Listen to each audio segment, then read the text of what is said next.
Welcome back to another edition of the Pagcast. I'm your host, Michael Pagani, joined alongside Saskatoon Blades forward Jayden Wiens. Jayden, welcome to the Pagcast. Thank you again for coming on.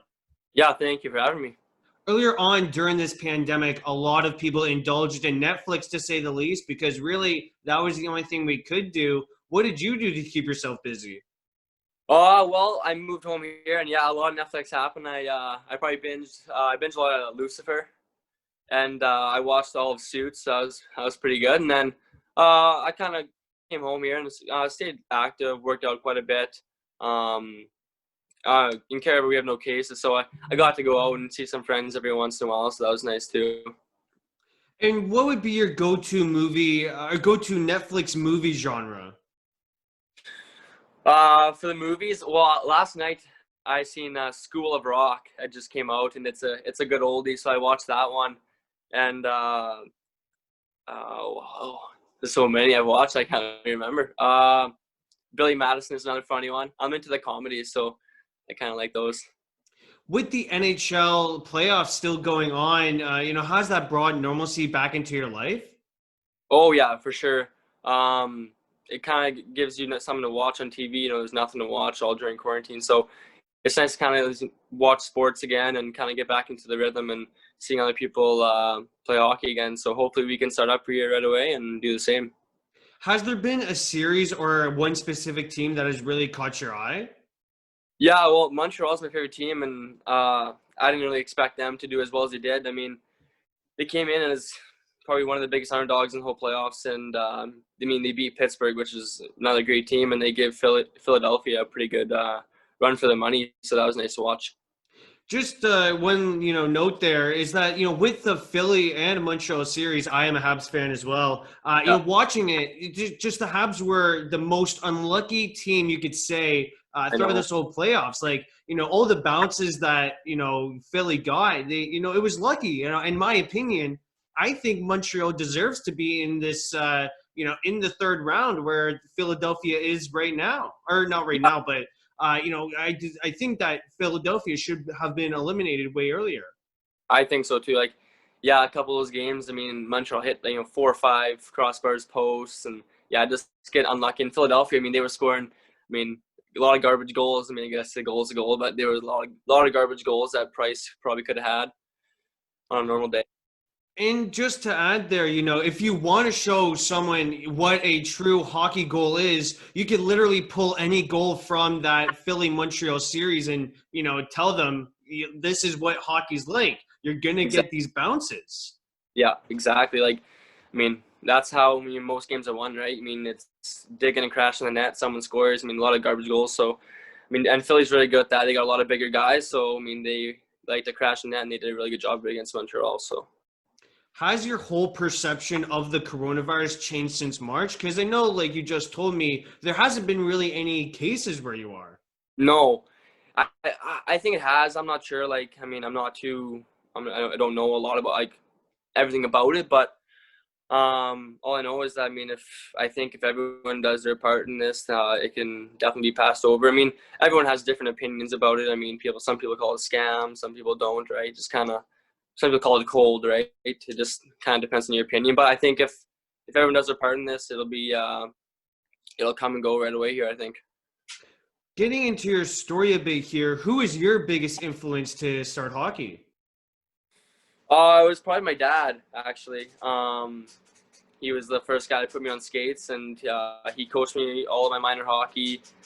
And he's still probably my biggest supporter. He comes to him and mom and come to Saskatoon for probably every single game this year. So he's always giving me advice and what to do here, what to do there, and he's always supportive of it. So he's probably my biggest supporter for sure. Was there a player growing up who you wanted to model your game after? I was kind of, when I was younger and I guess in midget, Max Domi and Mitchell Marner, kind of smaller guys. Both like to work hard, both make a lot of plays happen on the ice. So that's kind of who I molded my game after, and I still do. So. And did you go to a lot of Blades games as a kid growing up in Saskatchewan? No, actually, I went to a lot of Raider games. PA is a bit closer than Saskatoon, so I went to a lot of Raider games when I was young. I only went to a few Saskatoon games, though, but yeah, Raiders were probably the team I watched the most when I was young. Do you ever think it's weird at all thinking like, as a little kid, you're watching these junior hockey, players play and, now look where you are right now, you're on the ice where, a little kid from the stands is looking up at you, Yeah, exactly. Yeah, like even I was just even thinking about today, like when I was young, like I would think these guys are in the NHL when I was young, right? Like it's semi-pro, so you think these guys are almost in the NHL, but I'm here now, and it's a pretty cool feeling. But the first time I played in PA, actually, I got out there and it was just like a packed rink, and I've never played in front of a packed rink before, so it was something new, and I really enjoyed it. So yeah, it feels pretty cool to be here now, and hopefully I can keep her going. Did you get chills at all during your first game? I did. It was it was the Raiders banner night because they won the championship. Oh, right, yeah. They had the banner night there, and you could the rink's pretty small, right? It only holds 3,000 people, I think. So you could actually hear the stadium shaking. So my legs were shaking pretty good in the locker room, and then one of our centermen, Eric Florchuk, got hurt that game. So I ended up getting put on the second line for a few shifts. So I got quite a bit of ice time in my first game, and yeah, it was pretty cool. Talk about getting experience right from the get-go. Yeah, exactly. Yeah, it definitely helped me a lot, especially to get a spot in the team. That game really helped me. Before we get to the WHL portion of this, you played your minor hockey with the Tisdale Trojans, a U18 AAA club. What did they offer in terms of opportunity for you to succeed? Yeah, I came in as a 15-year-old, and I kind of knew the coach a little bit before I came in because my brother was on the team the past 2 years before me. So he knew me pretty well, and he gave me a lot of opportunity. Probably since right after Christmas, I was on the first line, and after practices, he would let me stay on the ice for probably half an hour after we practiced to get more reps and whatever like that. And they offered me a lot there. They gave me a lot of ice time, and especially in the Westerns. And when we went to the Telus Cup, he counted me a lot, so it kind of showed me how to play under pressure quite a bit there. Because you're on a national stage playing against the other provinces, whatever. So yeah, it definitely helped me a lot to make the jump to the WHL. Just how big was that Telus Cup appearance for yourself, whether we're talking about physically maturation or just getting experience? Oh, I think it was a lot of it was confidence and experience too. Experience for the I'm playing against guys that are going first, second overall in the QMJHL draft, right? So it was pretty cool kind of playing against them and seeing what their level's at and where you have to be to get to the next level. And yeah. How did you, kind of suppress the nerves that came with that? Well, yeah, confidence comes in again. You have to, stay calm, and you got to know your job out there. And Tisdale made it very clear that, I was one of the go-to guys. So you kind of have to prepare for that before the games and during the games as well. So yeah, Telus Cup was pretty cool. And, a lot of people from my hometown came and watched it on TV. So it definitely gives you a bit of a boost to kind of do your best out there. How did you make sure that you didn't put too much pressure on yourself to which, you couldn't, prepare or couldn't succeed to standards? Yeah. So before every game, we would actually, well, not for every game, but before some games, we would, the whole team would go out into we had a hotel, and there was a big lot outside of it. And we'd all have a little baseball game, not competitive, but just kind of to loosen us up a little bit and, get warmed up for the game. So that definitely helped to loosen me up for the game. And we had a great group of guys. We were probably the tightest group of guys that I've ever played on. So the guys definitely did a good job of making sure everyone is loosened up and ready to play. What will you remember most about your seasons with the Tisdale Trojans? There's a lot. Well, I made tons of friends in Tisdale that I didn't know before. Probably lifelong friends on that team. But probably what I'll remember most is definitely the Westerns in Telus. It's in September we were talking about the Westerns because we knew we were hosting, right? So 6 months before that even happened, we were all getting excited about it. So when it came, it was holy crap, this is awesome. And then we were playing in front of 1,000 fans in midget, which is quite a bit then, right? So I'll probably remember that the most. Tons of family, tons of people around, where I live came and watched. So that was pretty cool to show them what we can do. And then obviously going to Telus is a pretty cool experience too. How big was it for you to sign with the Saskatoon Blades? It was huge. I mean, definitely after my pretty good Telus tournament, that definitely helped, and kind of I think proved to them that I was ready to kind of be given a shot there. It was huge though. It kind of gave me a lot of confidence and kind of showed me that the Blades did want me, because I mean, after my season, I was thinking, I was like, well, I mean, I don't know. I'm not sure if the Blades are going to sign me here, or if I'm going to go into camp unsigned and have to prove myself there or whatever. But signing with them gave me a lot of confidence, and definitely helped me go into camp a lot more comfortable. And it obviously showed on the ice because they gave me a spot on the team. So You had 8 points in 7 games during that Telus Cup run. What kind of factored into your offensive success, you could say? yeah, well, I was playing with some pretty good teammates. My one teammate's actually from Kit River too, so we have a lot of chemistry coming up through minor hockey together. And so I thought we had a really good tournament, and my other teammates were great. I mean, they helped me a lot. I mean, I probably couldn't have done it without them, to be honest, because I learned a lot of chemistry with the same guys I played with for the past 4 months of the season. So they helped a lot, and yeah, my confidence that definitely helped too. One of the many challenges rookies face is the adjustment to the WHL style of play. Was there someone that kind of eased the transition for you? A captain, Chase Waters, definitely helped a lot. The first day I got there, he came right up to me and kind of introduced himself and introduced me to some of the other guys. So that was really helpful. And then once the season kind of went along, I met some of the other guys and became good friends with them, and then kind of started hanging out, and it made it a lot easier to go towards the rest of the season. So You got your first goal in a win against the Lethbridge Hurricanes. What do you remember most about that day? it was a pretty cool moment. The goal wasn't the greatest goal. It was actually from behind the net. I didn't even shoot the puck on net. I actually put it into the slot, and it bounced off the goal and went in. I just put my arms up in the air. I was pretty shocked. I was kind of like, holy crap, I just scored my first WHL goal. But everyone was pretty excited about it, and everyone kind of got a good chuckle out of it after the game. So that was good. How many games did you fortunately play in front of your family? Oh, I'm not sure how many games we ended off the season. I think 60 or something. I probably played about over 30 in front of my family. Sorry. Oh, well, they came to every game in Saskatoon, and the PA is even closer, so they got seats to all the games there.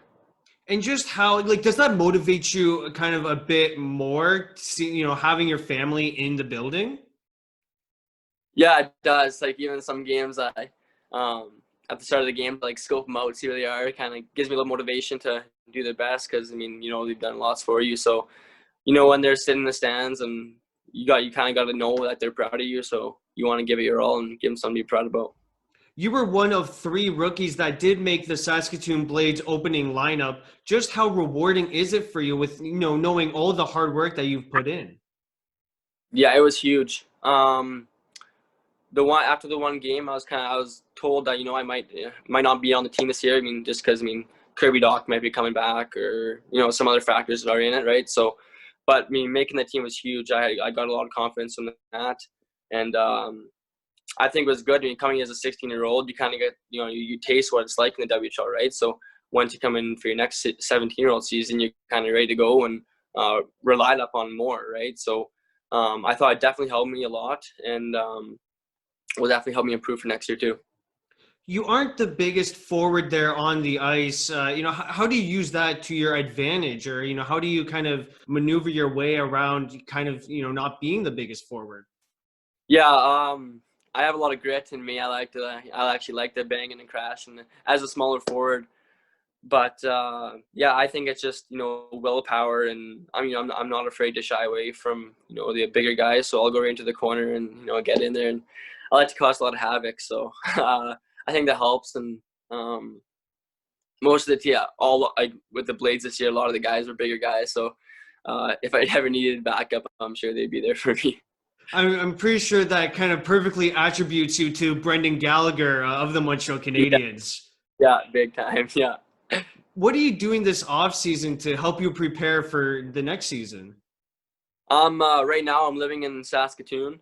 I'm training with the Blades trainer about 4 times a week, and then I'm staying on the ice here twice a week, so that's definitely helping a lot. This is actually my first year that I moved away from home to train in the summer. So, yeah, it's going really well so far. And I actually just moved home here, back to Carver for school, start up here and kind of get that started. But yeah, it's been a pretty good off season so far. Kind of extended a little bit, but yeah, kind of first summer living away from home, and it's going pretty good. We spoke a bit off air, like how stressful your life is with hockey and school. But could you just, share that, to everyone that is listening? Because obviously, in my opinion, I think that hockey players are put on some plateau, and school kind of takes a back seat, and we kind of get caught up in, these guys only play hockey.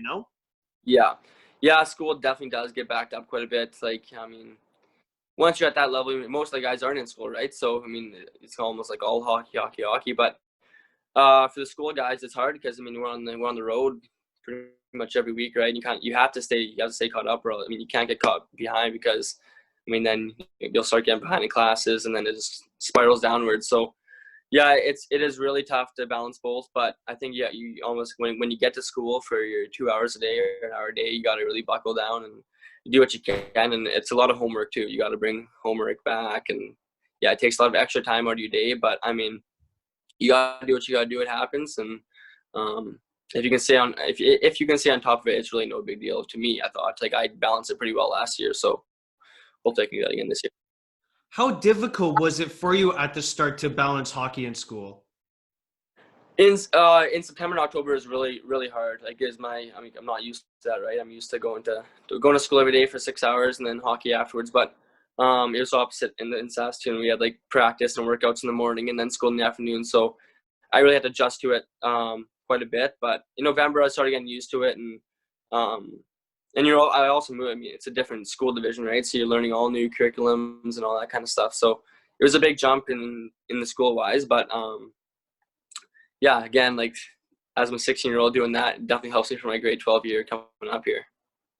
And, how tired are you at the end of the day? Because that's obviously a long day, knowing that you have to probably get up at 7 a.m. to the rink, then do a workout after that, or ice workout. And now you have to go to school for the hour or two, and then you have to kind of keep all that energy, Yeah, at the end of the day, you're pretty exhausted. You kind of just want to go home and lay down and kind of get as much rest as you can because I mean, 7 a.m. mornings, it's going to be early morning. And in Saskatchewan, it's minus 30 weather most of the winter, so you get up in cold weather and starting your car and having to go to the rink. So, yeah, it's tough. And even some days, like, we go skate with kids after school even. So,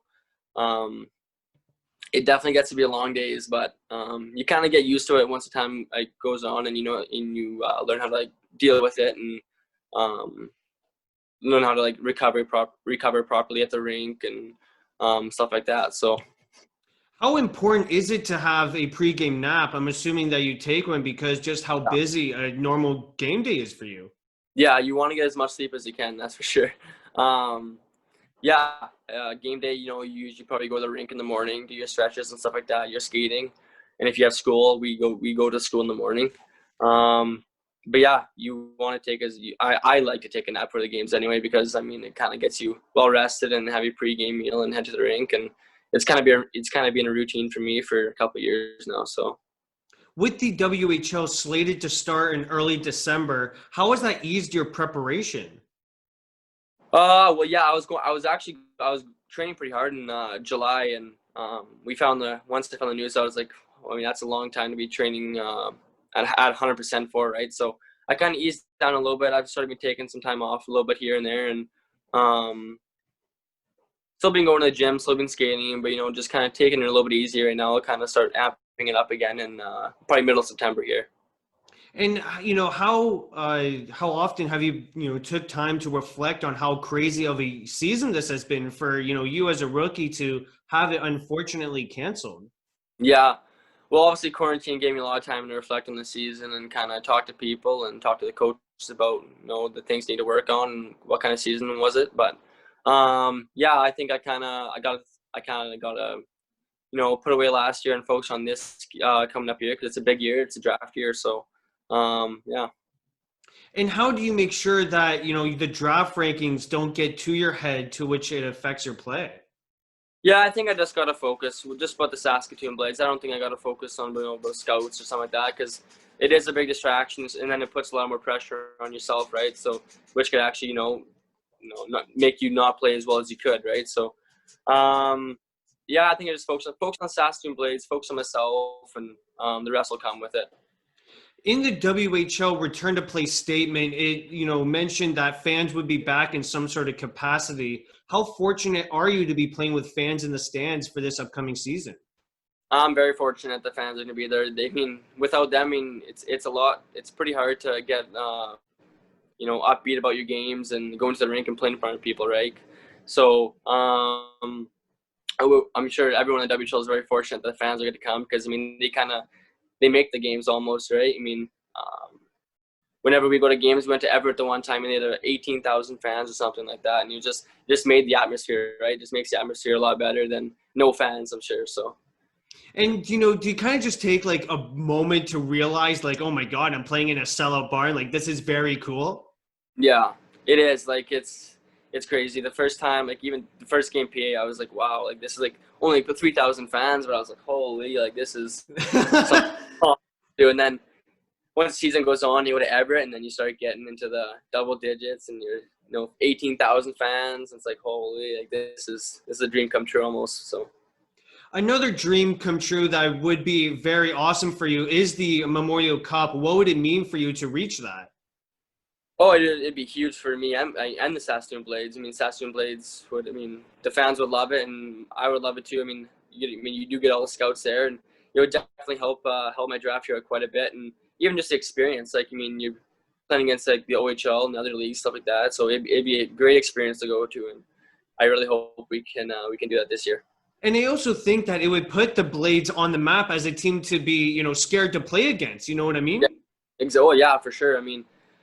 If we kind of get going this year, and I think hopefully other teams realize it, and if we do end up going to the Memorial Cup, for years after, right, teams will know about that. And even this year, like, teams didn't like playing PA this year, right, because they won the league last year and had another strong year. So hopefully we can do that too.